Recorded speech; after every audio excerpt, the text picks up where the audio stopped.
Bueno, seguimos en esta discusión sobre el libro Y ahora qué, México ante el 2018 y Javier Tello introdujo un tema muy interesante, es decir, necesita el país una sacudida o necesita estos cambios, digamos, de políticas públicas, ¿no? Las podríamos llamar así. O las dos. O las dos, sí. Claro. O en algunos lados así, ¿no? Es muy interesante lo que describe Javier, digamos, de lo que tienen que ser los cambios institucionales y lo que es la expectativa de este momento de la gente, de que quieren una sacudida. Muy bien. La sacudida es una metáfora. La sacudida no es una política. La sacudida no es algo que pueda suceder, digamos, estructuralmente, como sugiere López Obrador, y pasar de un presidente a otro y las cosas cambian. No, señor. La sacudida puede existir en el sentido de que tú, el siguiente presidente meta a la cárcel al presidente anterior. Eso sí. Eso puede suceder. Y es una sacudida política. Sí. Pero es una sacudida, en el fondo, profundamente superficial respecto de los problemas que tienes ahí abajo, que son los problemas sistémicos que tienes que resolver. Sin duda. Tú puedes meter al presidente a la cárcel y sacudir aparentemente el sistema, y el sistema seguir abajo operando igual que opera hoy, con fondos ilegales para las elecciones, con desvíos de fondos federales para las, etcétera, etcétera. Y puedes hacer eso y no cambiar así el problema de la violencia en México. Es decir, esta idea de las sacudidas que cambian radicalmente o rápidamente de un sistema a otro son una ilusión de las emociones colectivas en la historia. Bueno, ¿quieres hablar de una sacudida? 2006, el presidente Calderón anuncia la guerra contra el crimen organizado. Bueno, entonces así fue una gran sacudida. Todavía nos estamos sacudiendo. ¿O no? Entonces, ¿sí? Y sigue la mata dando las cifras de diciembre, las peores de la historia. Entonces, yo te digo, frente a la promesa de López Obrador, de que llegando él se acaba la corrupción, que es vender la idea de una sacudida, a mí me parece mucho más real como solución a la corrupción en la primera propuesta que hace María Amparo Casar como consecuencia de su análisis, que es: pongan transparente en Internet todas las transacciones que hacen los gobiernos y eviten y prohíbase el uso en efectivo para los gobiernos.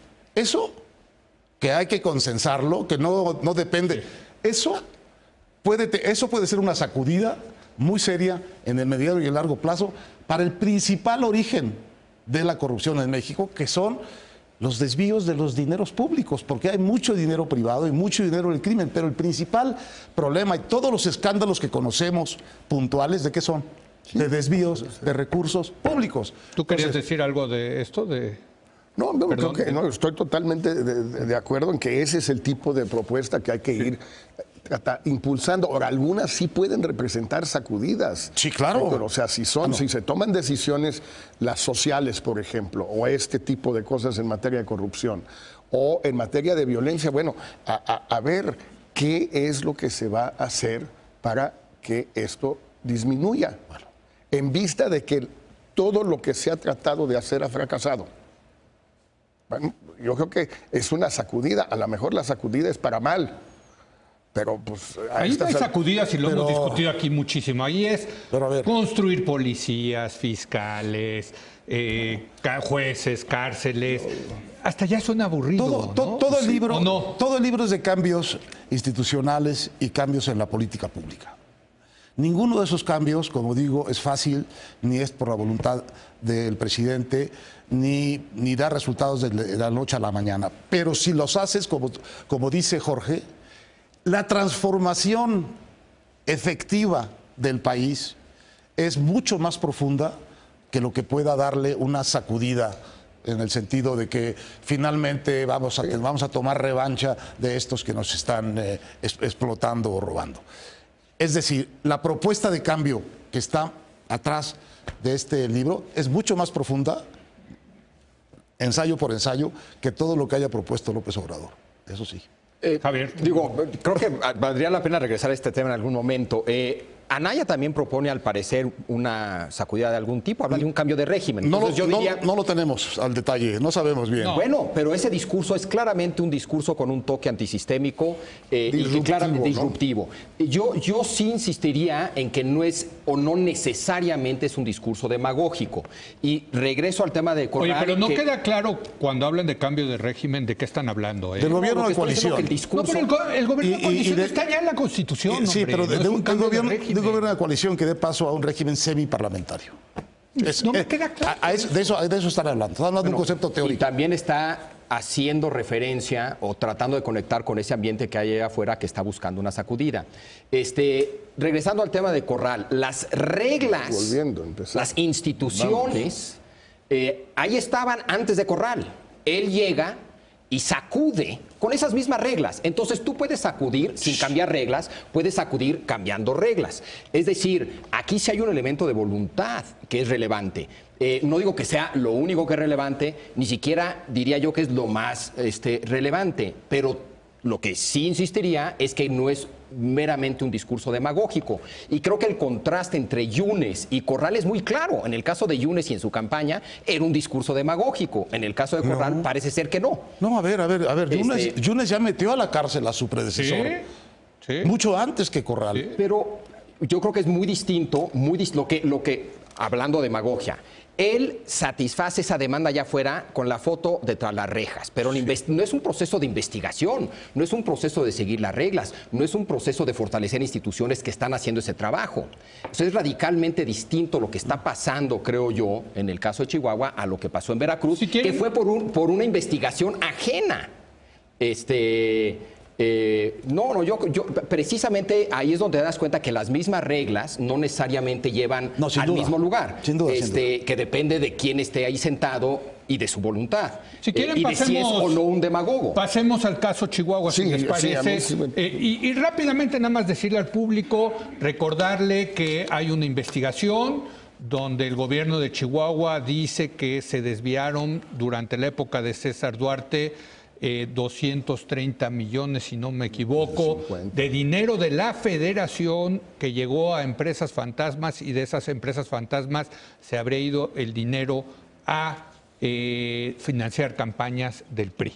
Ese es el primer paso. Segundo paso, hay una acusación también de Javier Corral que dice que la federación le negó 700 millones de pesos por andar buscando, digamos, por andar removiendo el gallinero, ¿no? Por andar investigando estos presuntos casos de corrupción.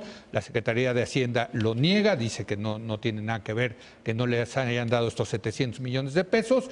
Y finalmente decir que en el fondo está la extradición de César Duarte, donde ya la PGR anunció, Jorge, que efectivamente salen las solicitudes de extradición, aunque el gobernador Corral está preocupado porque dice que salieron solamente unas y no otras, y eso puede de alguna forma sesgar el caso que le pueden perseguir a Duarte aquí en México.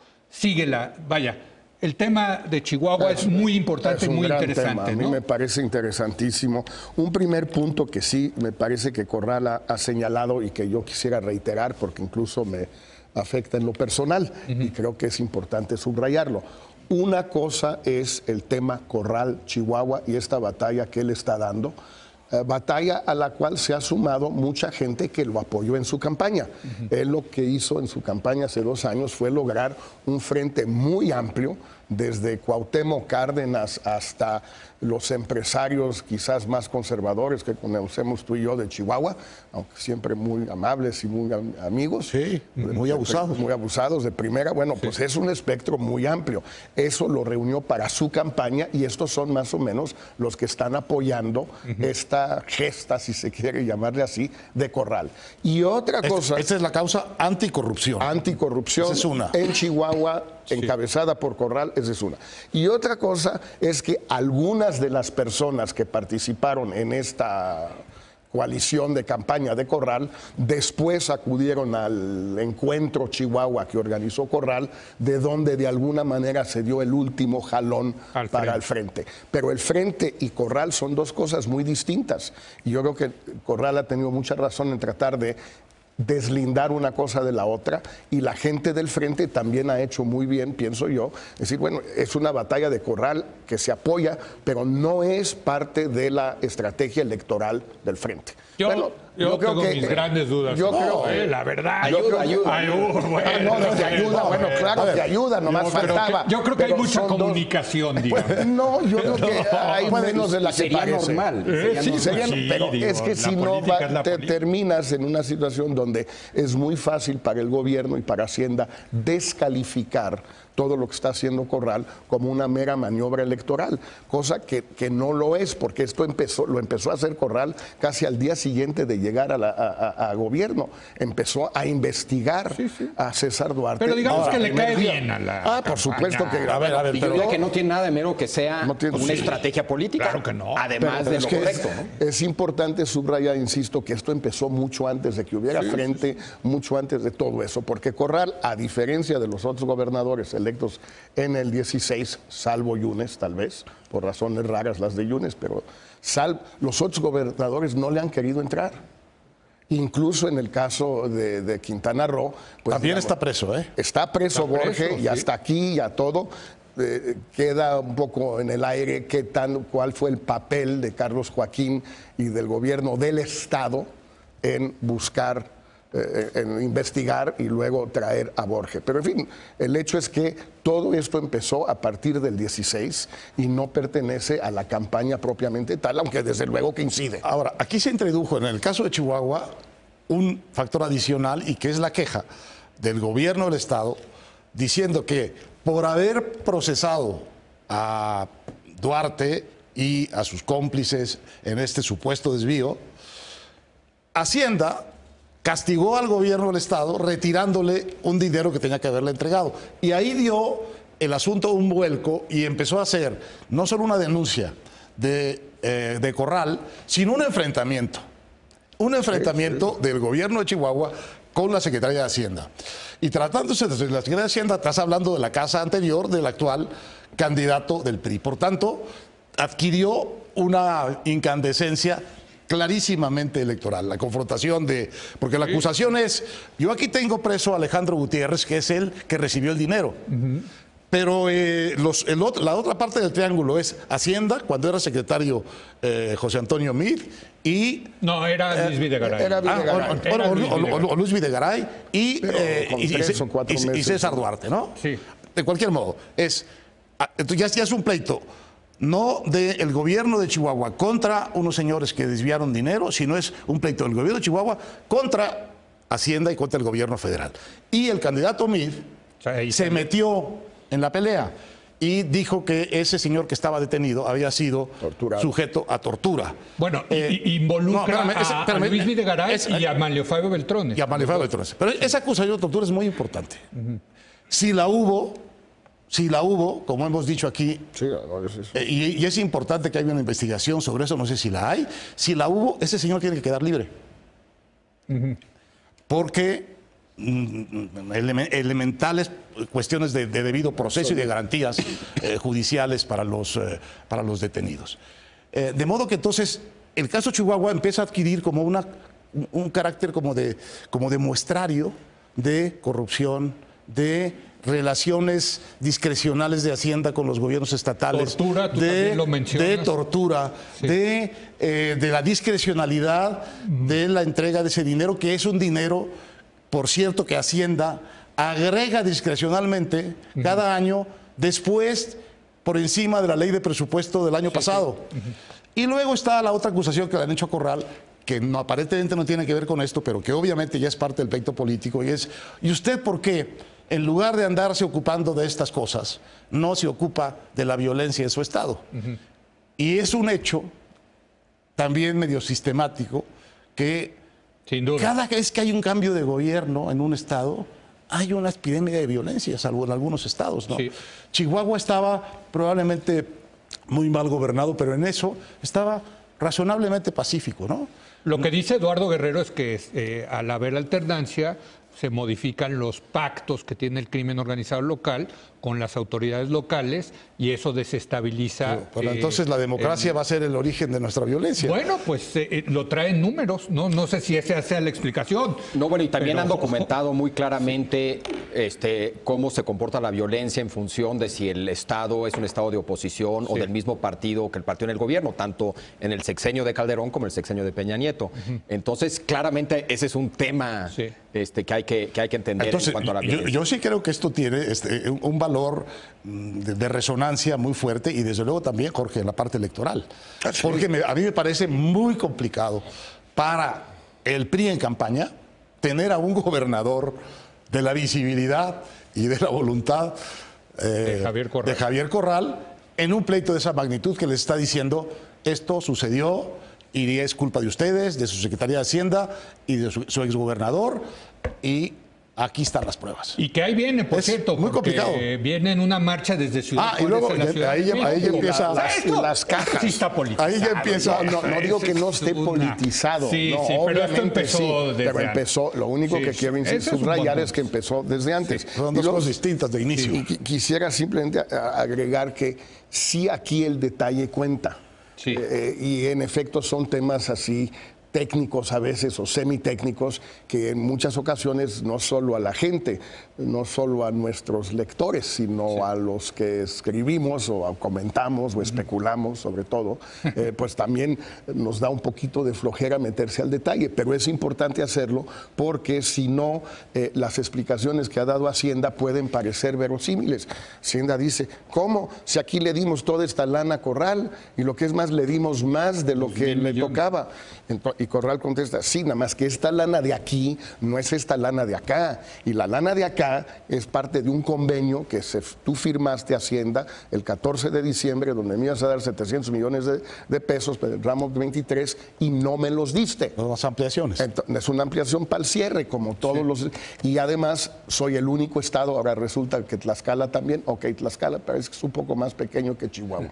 Eso he escuchado. Bueno, pues ese dinero no le toca a Corral y a los demás sí, y lo firmó Hacienda y luego no. Y además Hacienda ha dado unas explicaciones aberrantes.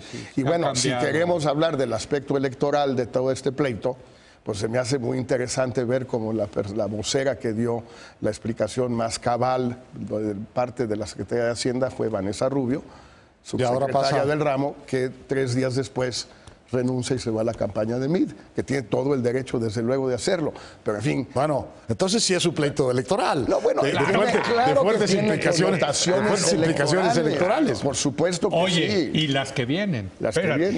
Javier. No, un caso muy interesante en muchos sentidos. Primero, el tema meramente de corrupción y combate a la corrupción. Yo creo que lo que estamos viendo es algo distinto a lo que hemos visto en otros estados, en un sentido positivo.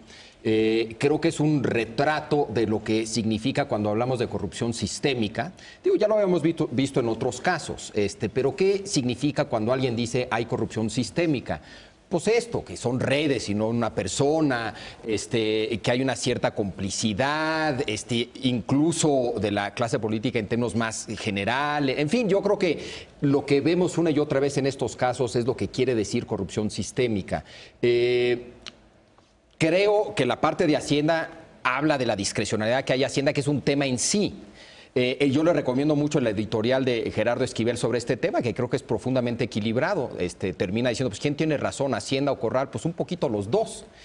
Porque efectivamente Hacienda tiene esos poderes discrecionales. Igual está mal que los tenga, pero son discrecionales. Y eso les gusta a los gobernadores también, porque pueden negociar. Y le gusta a Hacienda también, porque puede negociar. Me acuerdo de la frase de Echeverría de que la política económica se hace en Los Pinos. Lo que nunca se ha dicho es que la política a secas se hace en Hacienda muy seguido. Y se hace muy bien. Es muy bueno y lo estamos viendo. Y es esta discrecionalidad que hay complicidad. Oye, los presupuestos desde Fox han pasado por consenso. Sí. Todos los presupuestos. Todos. Eso lo que te dice es que sistémicamente a todos les conviene. A todos les toca. A todos les toca, claro. Perdón. Sí, iba a decir la parte electoral, que creo que también es muy interesante, y regreso al tema de la sacudida, porque leyendo el editorial de Héctor sobre este tema, corrupción electoral, que el caso ilustra corrupción electoral, el uso y abuso de la aplicación de la ley, tortura, discrecionalidad de Hacienda, falta de fiscalización y transparencia. La suma de todo eso, pues llegas a la conclusión, híjole, el sistema igual necesita una sacudida. Y la pregunta es, ¿quién se la puede dar? ¿Un outsider, es decir, un independiente, o un antisistémico? Voy a poner al frente ahí también AMLO y el Frente, o no, al contrario, la estrategia correcta es la estrategia Nixon, de alguien que conoce el sistema, que tiene un pie dentro del sistema y que en ese sentido lo puede cambiar. Y eso es Smith, ¿no? Esa es muy buena discusión, deberíamos hacerla. Vamos, la semana que entra. Hay muchos ejemplos históricos muy buenos. Eso está muy bien. Un comentario final sobre la extradición nada más, porque sí es un tema muy complicado.